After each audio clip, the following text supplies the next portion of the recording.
In this video, my wife Emily is going to paint an onion with some figs, and I thought the painting came out very nicely, and she's going to comment along as she paints this, and I thought it would be nice for you guys to sort of have a student's perspective, so to speak. And also, before she starts to paint, I wanted to show you this painting of a horse that I had finished. I had painted the head in a few videos ago. Finally delivered it to the client and wanted to show you the finished painting. So here's that painting.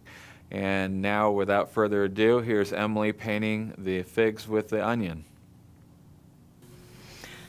So first I mixed up some colors, and I used the color checker.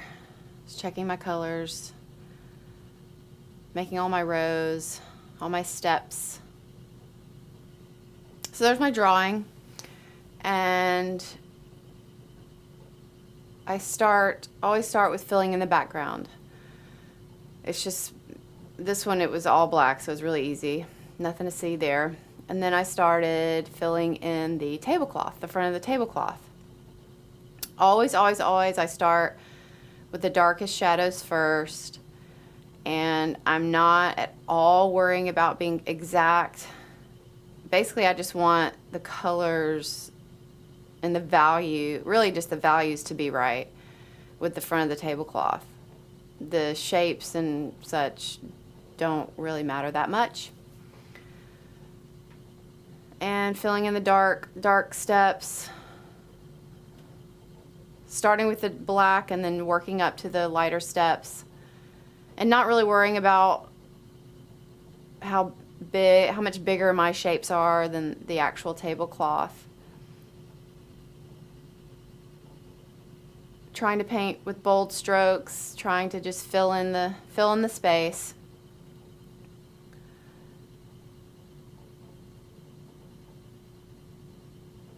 It was kind of fun, because I wasn't really worried about it. I knew that this was not the star of the show at all, so just blobbing it in,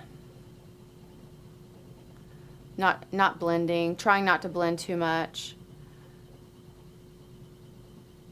and then getting lighter and lighter, starting to get to the fold of the tablecloth at the top. Now this entire time I'm using my color checker, which this is actually the first time I've ever used a color checker. I've always, for whatever reason, I've always painted from a photograph, and I've never painted from life and had to use the color checker. So this painting probably took me longer than if I'd been used to the color checker. But it was great. It was very much a learning experience, and I enjoyed it. It was fun using the color checker for the first time. And I usually, my steps are really big, and I just needed to mix up some in-between colors. That's what I'm doing here. And I usually do that with paintings. I usually make my steps bigger than, I don't know, bigger than I'm supposed to. And I go back in and mix the in-between colors. And sometimes those in-between colors, actually, you don't just lighten them up or darken them. Sometimes you need to add a little bit of tint of blue, or something. Sometimes you don't notice there's a tiny variance in the color shift, as not just a difference in the value. And filling in the top of the tablecloth, which, if you just look at the tablecloth, without using the color checker, you don't really notice that it does change value. It's at least 3 different steps. The back is the darkest, and then there's that sort of in-between color on the right, and then it gets pretty light right around the onion, where the light is hitting the tablecloth and making it the brightest.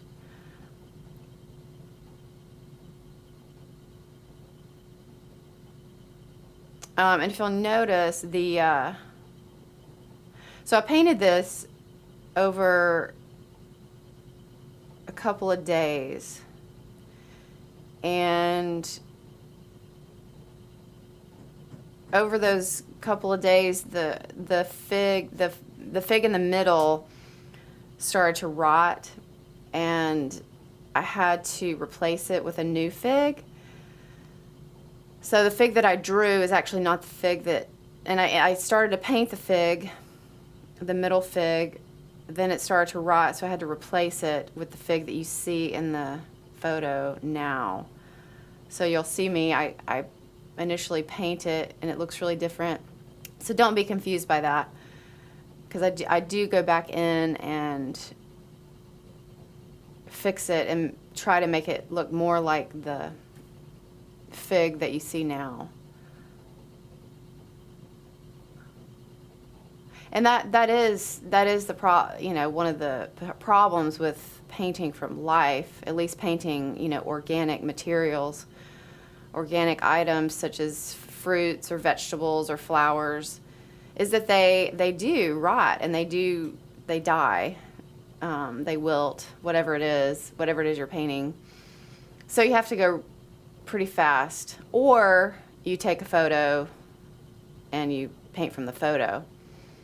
But I really wanted to paint from life, and I did. It worked out, But you can see very clearly now that my fig that I drew is not the same as the fig in the photo.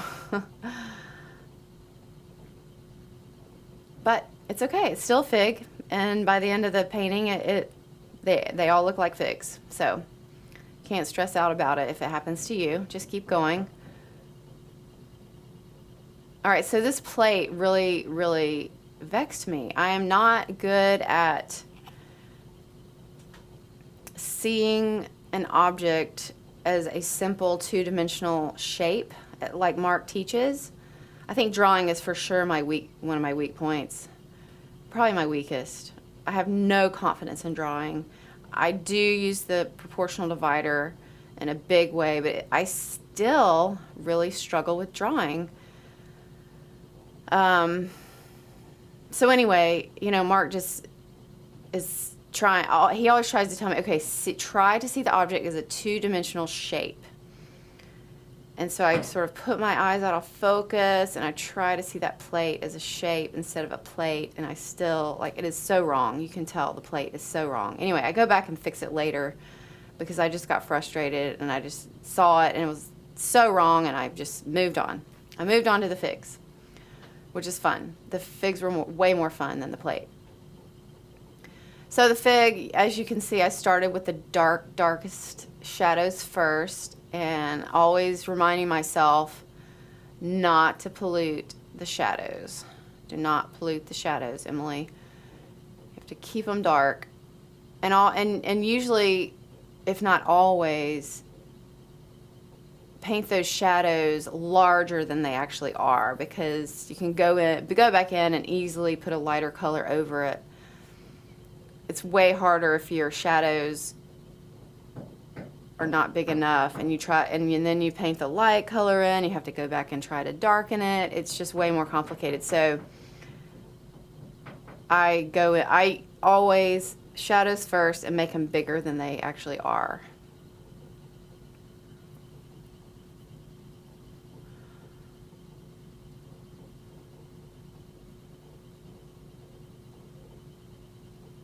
And also trying to see the fig as just blobs of color. So I'm trying not to paint them as figs. I'm just seeing them as color shifts. Like, here's this color painted there. Here's that color painted here. I'm trying not to blend, just putting the colors in, laying them in boldly. And then later I'll go in and sort of work on the details.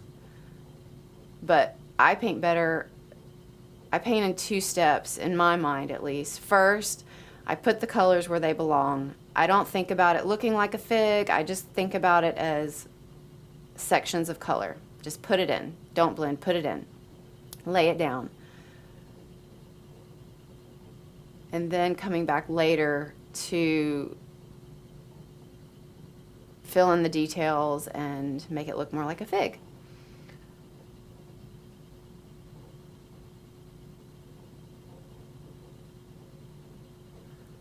And again, the color checker, you know, I'm really using the color checker a lot. You can't see that, but I am, because, like I said, I'd never painted from life, and I don't know why I hadn't. I guess we have a good printer, so I've just used the printer, and I just always had taken a photograph. Mark taught me to paint about 9 years ago when we were married, and I didn't think I was really an artist at all. I always, had friends that, it was always my friends that I thought were really good at art, not me, because I was a nurse, just had been a nurse for several years and still am, but I do love painting. It uses a different part of my brain, and I really enjoy it a lot when I have the time to do it. And the color checker was just a new experience in that creative realm. So I really enjoyed this painting, except for the figs that rotted on me because I was going too slow.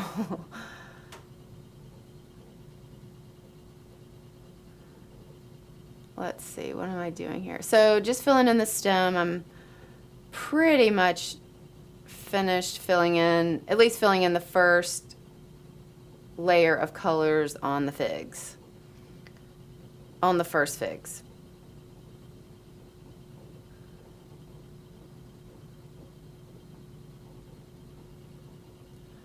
And you can tell the stems are especially different, but I'll go back and modify my painting later.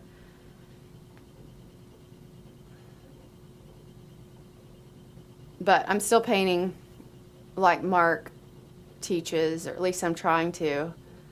Laying in your colors, not over blending, not polluting your shadows.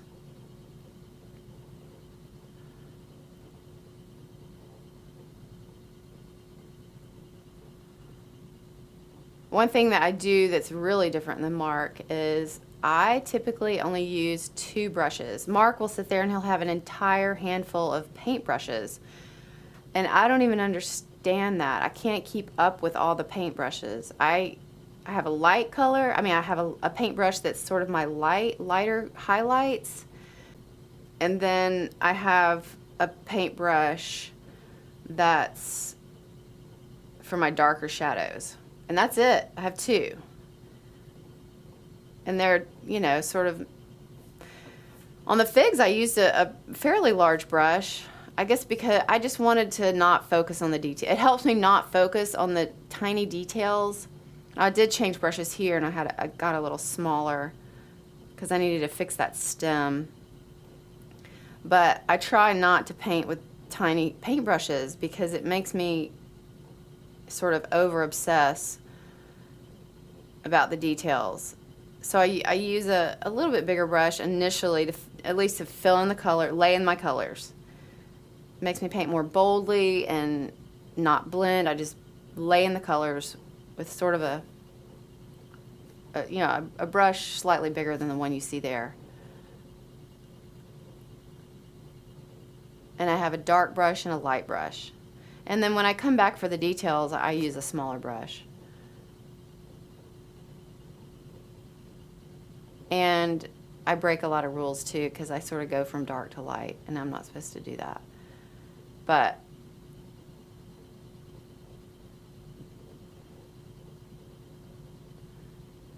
so this plate, like I was saying before, it was really hard. It was so hard for me.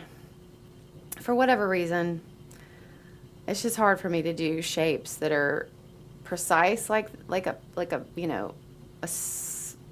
shape like a plate. And then, so it's so obvious to me now how different the 2 sides are. Like the right one is like this fat, roundy thing, and the left side is a little bit better. But I just couldn't see it. I couldn't see it initially, and I got so frustrated. And it took me forever to finally see it and fix it. At least halfway fix it to where it was presentable.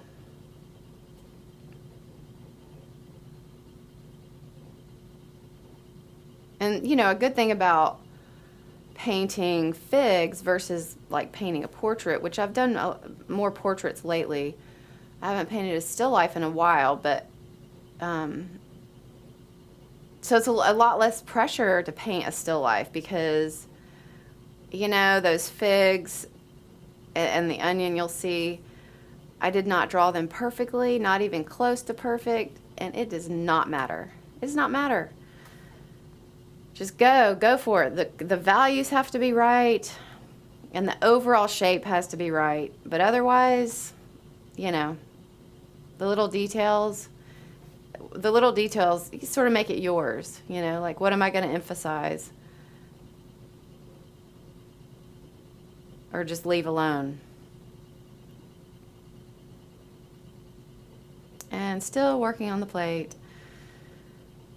And then I notice, oh wow, okay, the right side is way fatter than the left side, so I've got to fix it. And when I paint, I feel like all I'm doing is painting problems that I have to go back and fix. So I'm like, okay, I just painted this other problem because I just smeared this dark color and I have to go back and fix that, and then I have to go back and, oh, I've got to, yeah, so the shine on the front of the plate. Anyway, that's painting.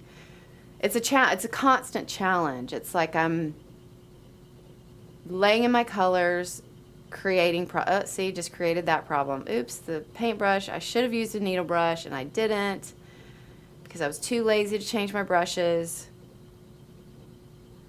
But I know, okay, I'll have to go back and fix that, and that's fine. See, I fixed it. And then I noticed that my shadow was the wrong shape. I go back and I fix the shine again. Oh, and there was a little shine underneath that fig. You can't really see. I think I was sitting slightly higher than that photo shows, and so I had to go back and put a shine in there. So now I'm fixing the figs. Well, fixing's not really the right word. I'm going back. Yeah, I'm fixing the shapes, but I'm also asking myself, what's the difference? What's the difference? What's the difference? Over and over. And I'm skipping around, you know, I see, oh, I need to fix that. My shine is not light enough, so I add a little bit of white in there. And I finally get the needle brush, to fix the shine a little bit more. And I think I actually leave the figs like that for a while because I'm just sick of looking at it. Yeah, so I move over to the onion because I'm just like, okay, I'm sick of looking at these figs. I want to look at something different. I think I probably take a 2-hour break because I'm just sick of looking at the painting in general. So I start with the darks, always. Lay in the shadows of the onion. And for me, it's always good to have fresh eyes. I cannot paint for long periods of time.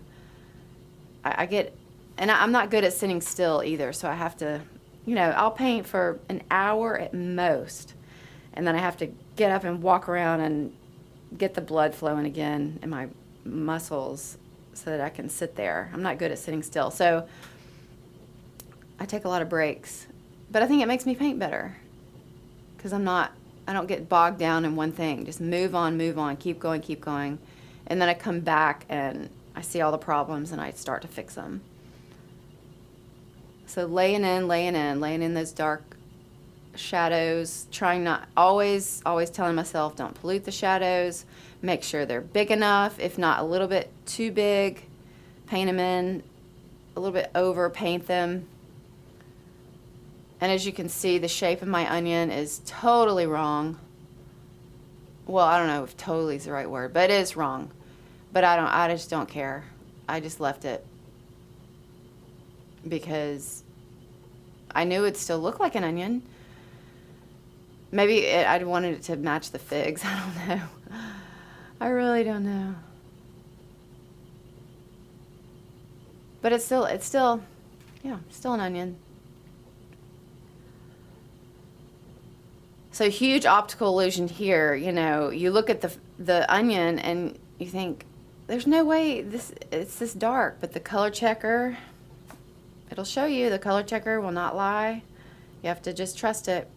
Check your colors, check, check, check, and slowly, step by step.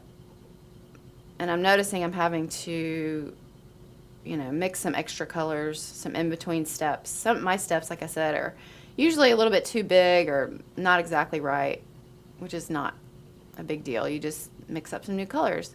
So I guess my colors weren't really red enough. Some of my initial colors that I mixed up.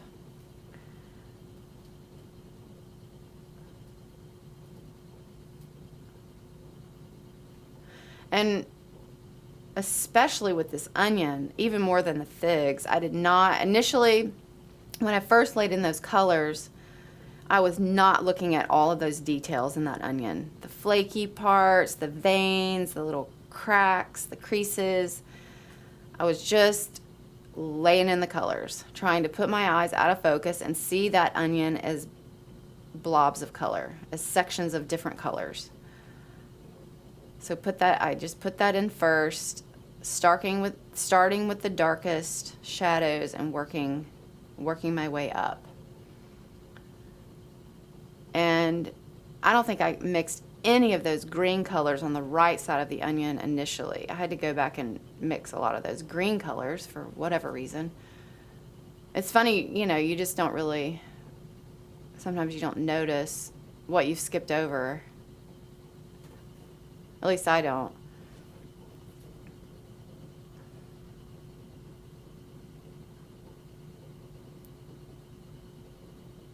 So I was gonna go back and fix that shadow, that sort of shine on the left side. I started to, and I was like, nope, just gonna leave it. Move on, keep moving on.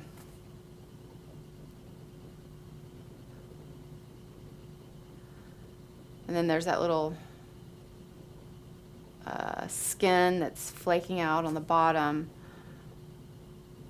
I was trying to match that color.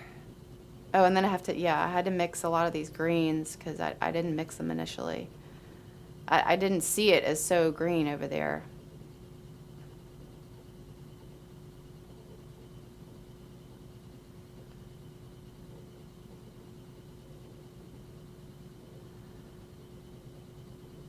And I also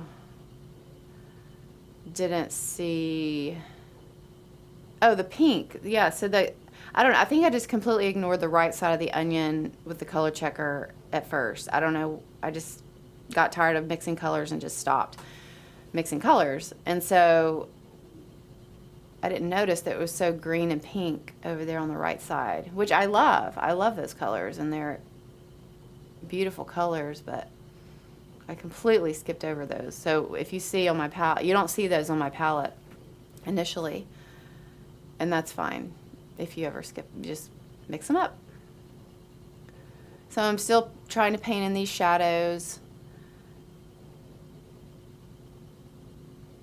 These weird little shadows, some of them. And I'm trying to see them as shapes.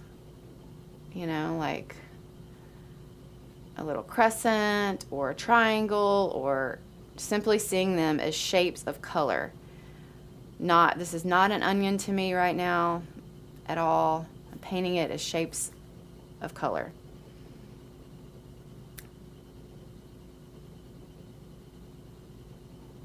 And not blending ever, or well, not much.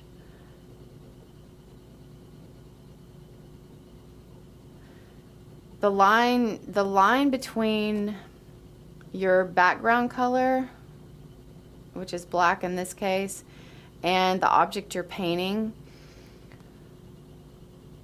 that's something I fixate on sometimes. It just drives me crazy if that's just if it's a really bold line. I like it to be more soft. I always have to go back and soften that line because it just drives me crazy if not.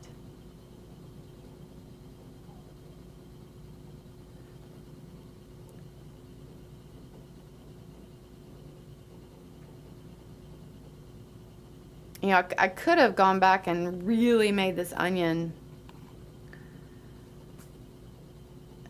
sort of more hyper realistic, but I like my paintings to look like paintings. I like them to have the quality of, you can see the brush strokes. Obviously you want to bring out the beauty of the onion, which most of that is in the colors and the values of those colors. However, all those little details, you know, you just have to choose yourself how much of those details do I want to try to go back and paint and fix. Because I mean, I could sit there for a long time just over obsessing about every single little vein and, you know, little cut and little flaky thing. But I did not. But if you want to, then I'm sure it would look great too.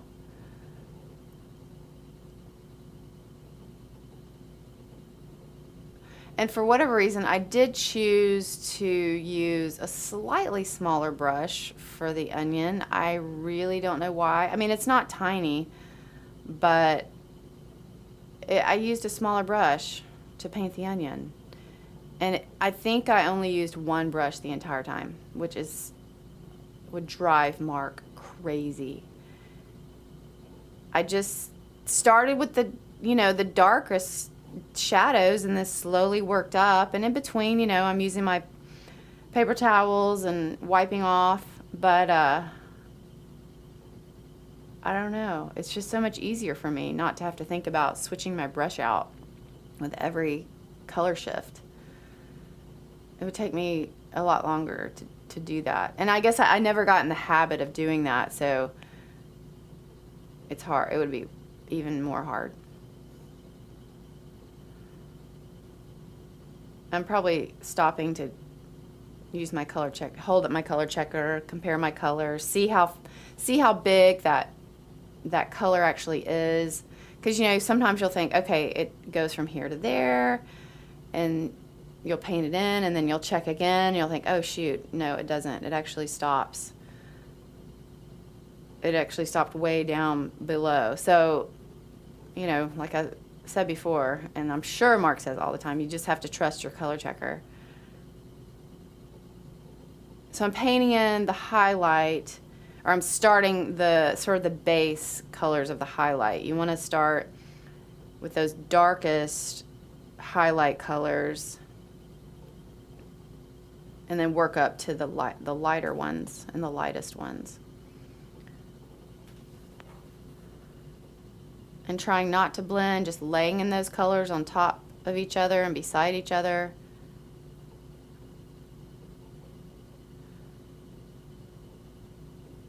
And that highlight is kind of weird. It's sort of, you know, it's kind of diffuse. It's hard to say where it ends, where it begins. And initially, I think I painted way too big, and I go back and fix it. So that's still not the highlight, you know, the lightest highlight. That's the base color of the highlight. And yeah, I noticed it needed some more pink. And I just love that pink color in the onion. So pretty. Try not to get caught up in the details still.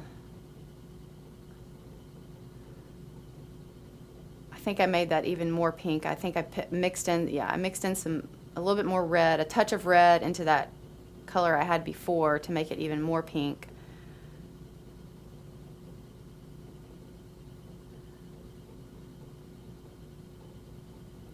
So then, see, it's the exact same brush. I think it is. And I just went from pink to black.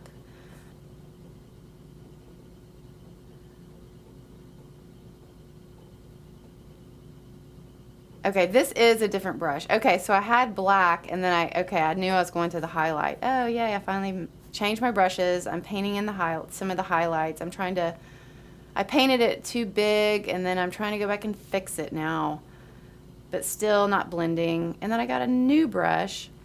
Sometimes for the details, I like a bigger brush to make it softer, to make my strokes a little bit softer.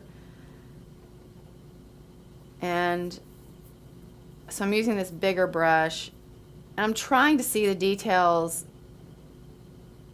Still pretty big picture, you know, a vein here, a shadow there, some skin here and there, mixing some different colors that I didn't have on my palette before. You have to keep it subtle, but you know, I did want some details in there, because that's what makes the onion look like an onion. Painting in that little shadow, the very top of the bottom of that little skin piece. And it's hard to keep it at the right subtlety, because you want it to be subtle, but it has to be there. And painting in a few more of those veins that run up and down the onion.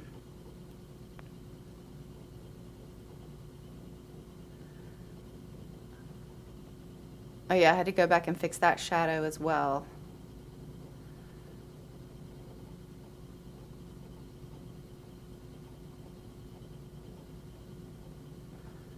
So at this point, I'm pretty much done with the onion. Pretty much moved on.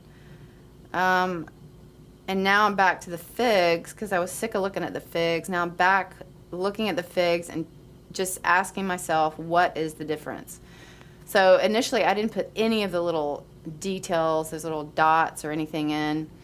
Oh, and now I'm looking at the new fig, and I don't super obsess about making it look exactly like the new fig in the photo that you see, because I had to switch it out because the first one was rotten, or I don't know what, it just rotted like overnight.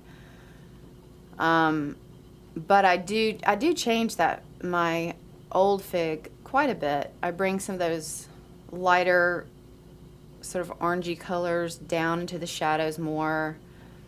I changed the stem. I mean, I could have left it. I really could have. No one would have known, but just for the sake of the video, I at least wanted it to match a little bit better. And then I noticed that the fig on the right overnight, I don't know, it just, for whatever reason, I didn't see all this green before. Or maybe I just left that highlight out, because I go back in and I paint in that highlight better, and I'm trying to put in these little dots. The thing with the dots, it's hard, like, you have to keep them subtle, but you want them to be there at the same time. You have to make sure they're not like perfectly in line. They have to be random.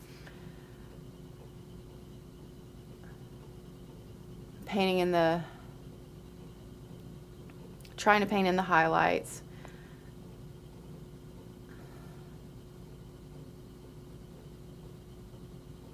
So yeah, the fig in the photo is way more, has a lot more of the orange, and that black shadow on the right is a lot smaller in the new fig that you see in the photo. So I'm trying to sort of fix it, but I'm so scared. I'm always scared I'm gonna over blend, because you know Mark is just always harping on don't blend. So I'm scared. It's like I'm scared and tentative to mess with it too much, but I need to mess with it. I do not have the confidence that you know, a very experienced painter has. I do try, but I for sure do not have the confidence of Mark. He has a lot more experience than I do. And, you know, since I did learn to paint 9 years ago, I have not painted constantly. I'll take 6 months off and I won't paint anything. And then I'll, for whatever reason, become inspired to paint something else and I'll do it, or I'll paint maybe 2 or 3 in a row, or I'll get a commission for a portrait and I'll do that, and then I'll take a year off. So, and I don't mind it like that, you know, I really don't. I think maybe I paint better because I am not doing it all the time and I'm not tired of it. It's fun. It's still fun for me most of the time. It really is. I still really, really enjoy it. So see right here, I'm like, oh no, am I polluting my shadows? Yikes. And I'm trying to fix. I'm always fixing the problems that I made before. Oh, so here I noticed that the back fig sort of blended with the front fig, and then I went back and made the fig on the left anyway, I made it sort of stand apart from the other fig. And then I was sick of the figs. I was like, okay, I think the figs are done. I don't need to keep messing with it. Just leave it alone. They're fine. So then I moved back to the onion. And I do that a lot. I go back and forth. Like I'll focus on one part of my painting. I'll work on it really hard, and then I'll just get to a point where I just can't even see it anymore, you know? I just don't even know what I'm doing anymore. And so I move away from that and start working on something else. So this was good. It was like, you know, there's 2 little sections. There's the figs and then there's the onion. I went back and forth. I don't paint well if I can't see it with fresh eyes or relatively fresh eyes. So now I'm just trying to fix that highlight. It's kind of it's very diffuse highlight. I had to get it just right. Oh yeah, now I notice that the shape of my shadow is totally wrong, so I go back and fix that. I'm pretty much done. Pretty much. Oh, and then I have to go fix my stem. And there you go. If you go to drawmixpaint.com, you can find links to all my free videos. If you go to genevafineart.com, you can find out all about the paint that I use to paint with, that I manufacture myself right here in Austin, Texas. And thank you so much for watching.